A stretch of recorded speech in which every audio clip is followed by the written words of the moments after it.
J'espère que vous allez bien, j'espère que vous vous portez bien, et j'espère que vous passez une bonne journée du 13 janvier 2024. Salam alaikum. Depuis 2 jours, nous avons révélé des informations sur l'hospitalisation en toute urgence du patron de la Direction générale de la sécurité intérieure, qui est la principale agence des services secrets algériens. Nous avions révélé que le général-major Jamal Khalmejdoub a été victime d'un AVC et que son état de santé, qu'il était gravement malade et que son état de santé était très fragilisé par cet AVC, qu'il fallait le transférer médicalement en toute urgence vers un hôpital spécialisé à Bruxelles en Belgique. Cette histoire a suscité beaucoup de réactions et beaucoup de commentaires et on revient sur ce sujet avec les informations les plus actualisées. Donc nous avons pu approcher certaines sources qui nous ont confirmé, des sources assez fiables et très proches du général-major Jamal Khalmejdoub, qui nous ont confirmé qu'il va mieux, nettement mieux que par rapport au 10 janvier dernier. Il a été victime d'un AVC le 10 janvier dernier. Ça va mieux, il est conscient, il est lucide. Voilà, il est lucide, il est conscient. Son cerveau fonctionne et il a apparemment, d'après nos informations, en tout cas, les informations qui nous ont été communiquées par nos sources, ces jours ne sont pas en danger, mais pour qu'il puisse retrouver sa santé, il est nécessaire qu'il passe par plusieurs séances de rééducation, qu'il devra donc accomplir en Belgique, à Bruxelles, dans l'hôpital spécialisé dans lequel il se trouve, et que sans ces séances de rééducation, il lui sera très difficile de retrouver pleinement sa santé. Mais il va bien, il est conscient, et il n'est pas en danger de mort. Voilà, il n'est pas dans une situation très critique. C'est du moins ce que nous avons pu obtenir comme information. Et sur le plan purement humain, on lui souhaite un rapide rétablissement et tout le bien du monde. Et sur le plan humain, on ne souhaite la mort à personne. On espère que tout être humain malade, gravement malade, puisse retrouver ou puisse recouvrir sa santé. Ceci dit, un commentaire s'impose parce que quand on a parlé du bilan de Mejdoub, de la nécessité de son remplacement, et qu'il est âgé, qu'aujourd'hui il est malade, qu'il est appelé à être remplacé, que ça serait bien pour les services secrets d'avoir un général plus jeune, qui dispose de forces mentales et physiques plus importantes et plus considérables et plus solides en tout cas pour mener à bien cette mission. Ça a suscité pas mal de réactions et nous avons discuté avec pas mal de sources et je pense qu'une mise au point s'impose. Là, on n'est pas là pour dire ce qu'il faut faire. Ce n'est pas à nous de dire à l'État algérien de le remplacer, de ne pas remplacer le général-major Jamal Khalmejdoub. Ceci dit, il y a une logique. Il y a une logique qui est implacable. C'est le général-major Jamal Khalmejdoub qui dirige la DGSI depuis fin juillet 2022 et traverse la souffre de problèmes de santé qui l'empêchent de travailler. L'Algérie regorge de potentiels d'hommes potentiellement capables de le remplacer et de faire aussi bien que lui, pour ne pas dire faire mieux que lui. En ce moment, le contexte d'insécurité que traverse l'Algérie, les défis auxquels l'Algérie est confrontée, nécessitent d'empêcher tout vide dangereux à la tête des institutions sécuritaires les plus sensibles du pays. Tout vide dangereux. C'est-à-dire qu'on ne peut pas se permettre d'avoir une DGSI sans directeur. On ne peut pas se permettre d'avoir le renseignement intérieur perdu, désorienté, sans qu'il soit dirigé quotidiennement, chaque jour, ou là pleinement, de façon officielle, par un patron qui est là, qui est présent au bureau pour superviser les troupes, pour assurer les suivis, analyser les rapports, donner des orientations, donner des décisions et imposer la rigueur et la discipline. Ça, c'est important. Maintenant, Idel Kamel Mejdoub, il peut revenir en fonction. Ça déterminera de son diagnostic médical. Le chef d'AF, le Haut Conseil de sécurité, Nasser Djen, le général Nasser Djen, l'a remplacé à l'occasion de la première réunion de ce Haut Conseil de sécurité de cette année 2024. Est-ce que Nasser Djen pourrait le remplacer définitivement? Ça, c'est un autre débat. On n'est pas là pour défendre la cause des uns et des autres, on est des journalistes. Notre boulot n'est pas de promouvoir la cause des généraux, ou là de dire que certains généraux sont meilleurs que d'autres. Ça, c'est pas notre boulot. Notre boulot est de dire que déjà la situation dans laquelle se trouvent les services secrets, c'est une situation déplorable. Nous n'avons pas un patron des services secrets en Algérie depuis mai 2019. C'est la première fois dans l'histoire de l'Algérie où les services secrets n'ont pas de patron, un coordinateur. Nous avons 3 directions et chaque direction nage dans son propre océan. Et chaque direction, dans l'enseignement intérieur, c'était Kamel Dekhal Mejdoub. L'enseignement extérieur, c'est Mehna Djebbar, depuis septembre 2022. Mais nous n'avons pas de coordinateur, nous n'avons pas de patron, qui est le groupe où tous les services secrets sont regroupés sous son égide et qui assure la coordination entre toutes les directions avec la présidente de la République et qui peut diriger ou la surveiller ou la contrôler toutes les directions des services secrets. Et ça, ce n'est pas normal. L'Algérie a toujours fonctionné, a toujours pu préserver sa sécurité et sa stabilité quand nous avions des services secrets stables, qui fonctionnaient à 100% de leur potentiel. La nature du fonctionnement du régime algérien, les spécificités politiques et sécuritaires de l'Algérie exigeraient que les agences des services secrets soient placées, ou la dirigées, ou la contrôlées, supervisées, gouvernées par un seul patron, qui peut assurer la coordination harmonieuse entre l'ensemble des services secrets et qui peut être la passerelle entre les services secrets et le palais présidentiel. Et qui peut être l'incarnation à travers son charisme, à travers son expérience, à travers son parcours, à travers ses qualités intellectuelles. Il peut être l'incarnation de ce que les services secrets peuvent produire pour le bien commun de l'Algérie. C'est essentiel. Même en France, il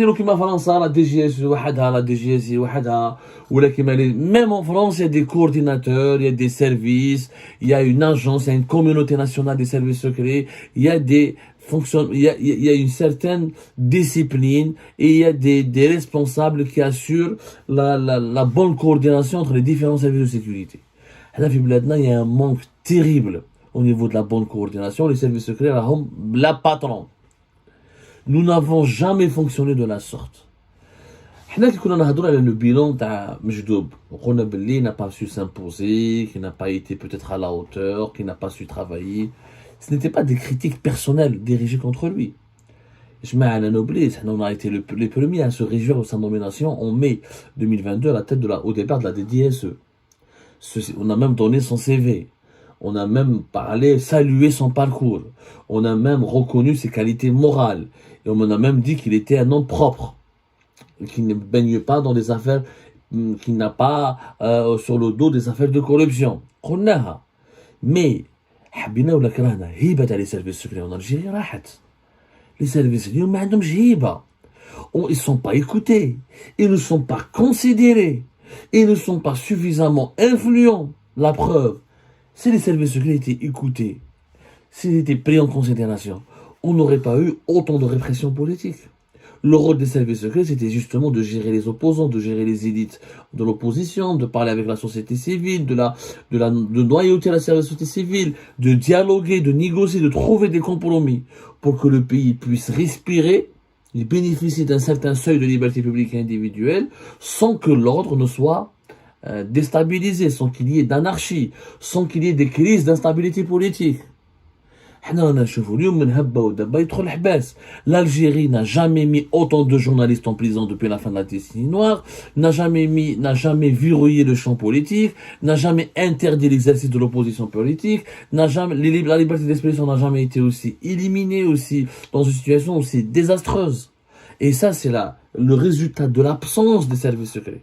Parce que quand les services secrets étaient lorsqu'ils avaient leur prestige, lorsqu'ils avaient leur poids au plus haut sommet de l'État, les services secrets contrôlaient, ils parlaient avec les journalistes, ils parlaient avec les intellectuels, ils dialoguaient avec eux, ils les invitaient à des réunions, à des sessions, ils rassuraient, ils donnaient des gages de garantie, ils faisaient l'intermédiaire, la présidence, et l'état-major de l'armée, et la société civile, et les élites de la population, ou les élites intellectuelles du pays.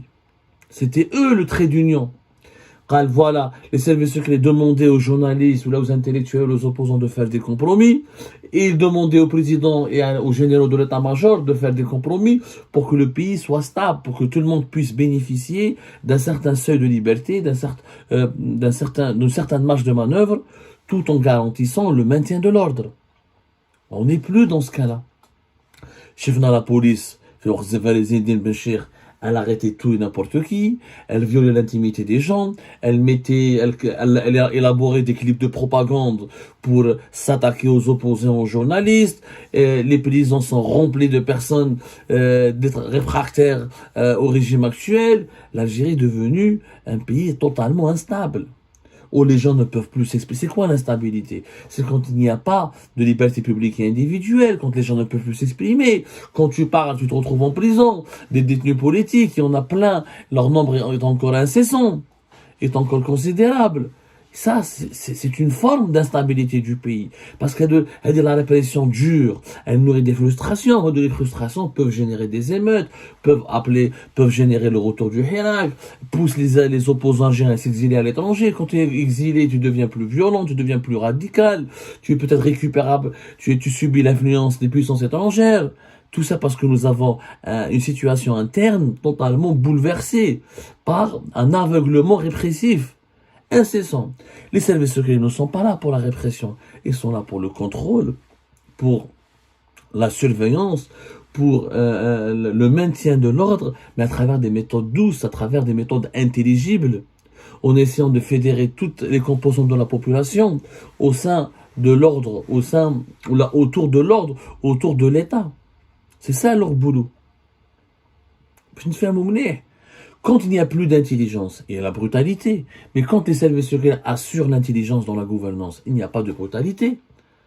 Kamel Mejdoub n'a pas peut-être su comment réhabiliter le rôle des services secrets qui devait être l'institution sécuritaire la mieux écoutée, la plus consultée par la présidence et par l'état-major de l'armée.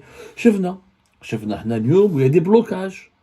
Maintenant, beaucoup de sources nous ont dit que c'était pas la faute de Kamel Mejdoub et que lui, il voulait tout faire, que lui, qu'il a essayé de tirer profit de son amitié avec Abdelmajid Tebboune, que c'est pas lui qui bloquait les réformes, qu'il a appelé à des changements, qu'il a appelé à l'apaisement, qu'il avait demandé des mesures d'apaisement, qu'il a dirigé, qu'il a proposé des programmes de réhabilitation, qu'il n'était pas d'accord avec les mesures d'emprisonnement ou les arsenals ou les méthodes répressives employées par la DGSN ou la gendarmerie algérienne.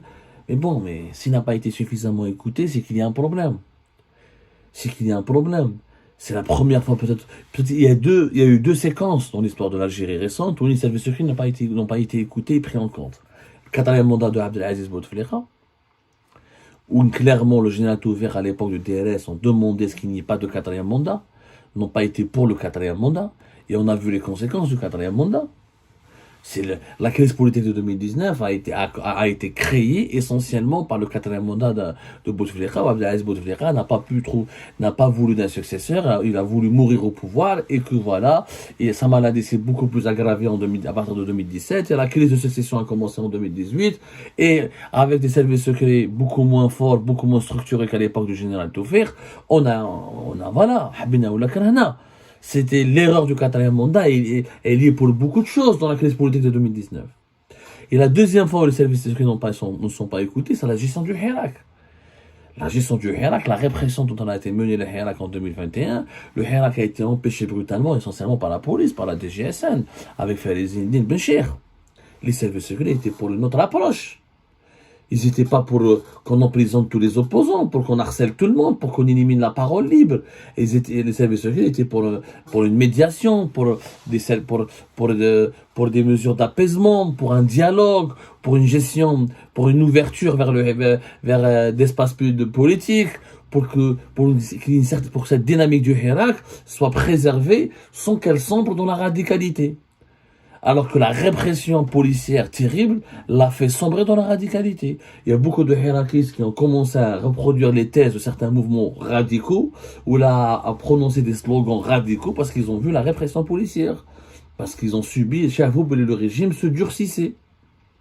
Alors que les services secrets sont justement là pour gérer un pays, pour offrir une gouvernance, sans passer forcément par la brutalité, par le durcissement, tout en restant dans la souplesse. Les services secrets, c'est le dialogue, la manipulation, la compréhension, comment faire résonner les figures emblématiques de la société civile, c'est ça le rôle des services secrets. tout en protégeant le pays contre les menaces, dans le cadre du contre-espionnage, dans le cadre de la lutte contre les intelligences avec puissance étrangère, etc. Mais les services secrets ne sont pas là pour brutaliser. Ils sont là pour apporter des solutions intelligibles. Parce qu'ils savent très bien que gérer un pays, une dictature atroce et absolutiste, n'est pas synonyme de stabilité, ni un gage de garantie pour l'avenir. Donc les deux moments, les deux séquences, où dans l'histoire récente de l'Algérie, où les services secrets n'ont pas été écoutés, le résultat, on le voit. On a plus de sous-développement, plus d'insécurité, plus d'incertitude. On a peur que d'une nouvelle crise politique revienne en prévision des élections présidentielles 2024, à décembre 2024. On a des problèmes avec les partenaires étrangers les plus importants du pays.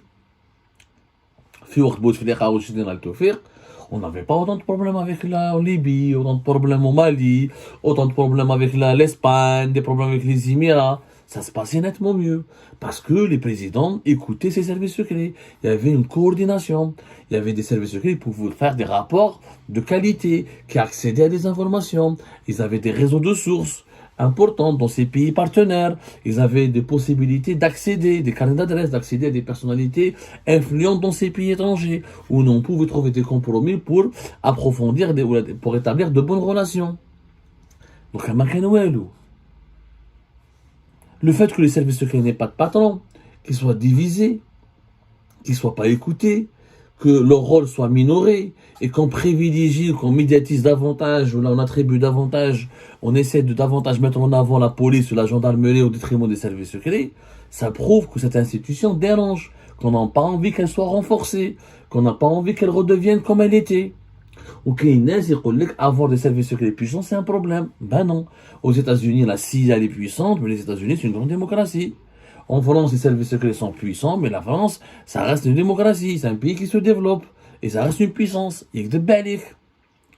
Avoir des services secrets forts, c'est un élément important pour la stabilité et la sécurité du pays. Alors maintenant, il faut que les services secrets soient eux qui désignent les présidents ou là qui accumulent toutes les prérogatives. Bien sûr, l'état DRS, tel que nous l'avons connu dans les années 90 ou le début des années 2000, n'est pas forcément bon. Voilà, j'étais parmi ceux et celles qui ont applaudi la réforme du DRS. La réforme, pour plus de professionnalisation. Il fallait se débarrasser du côté police politique, oui, mais pas l'affaiblissement, la destruction. Pas l'enterrement des fonctions des services secrets.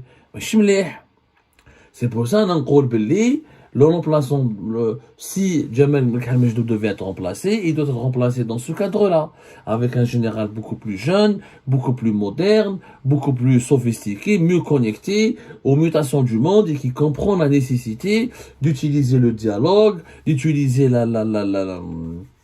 le dialogue, la concertation, la négociation, et de faire reculer la répression dans le pays. Parce que la répression a nourri un profond sentiment d'injustice. On a d'ailleurs l'une des erreurs titaniques, le 5e mandat, les services secrets étaient contre. صراحة نشفالها مليح انايا avant l'annonce du 5e mandat, les rapports de la DGSI à l'époque prévenaient clairement que le peuple ne serait pas content, on n'est pas d'accord, qu'il y a des frustrations, que ça peut venir par l'explosion, qu'on risque d'avoir des personnes dans les rues, et voilà, et personne n'a voulu les écouter. C'était la troisième. À chaque fois que les services secrets en Algérie ne sont pas écoutés, on va vers une catastrophe. Alors à un moment donné, il faut déduire, il faut réhabiliter les services, il faut les écouter. Il faut il faut qu'ils soient une partie prenante dans la prise de décision au plus haut sommet de l'État. Ils ne sont pas une partie prenante. Il faut que celles et ceux qui dirigent les services soient issus des services. La sécurité militaire, la gendarmerie, le monde des services secrets est un monde différent. C'est des formations différentes, c'est des façons de vivre différentes, c'est une mentalité différente. C'est pour ça que moi je plaide à chaque fois pour le retour en force, mais dans le cadre légal, dans un cadre rationnel des services secrets.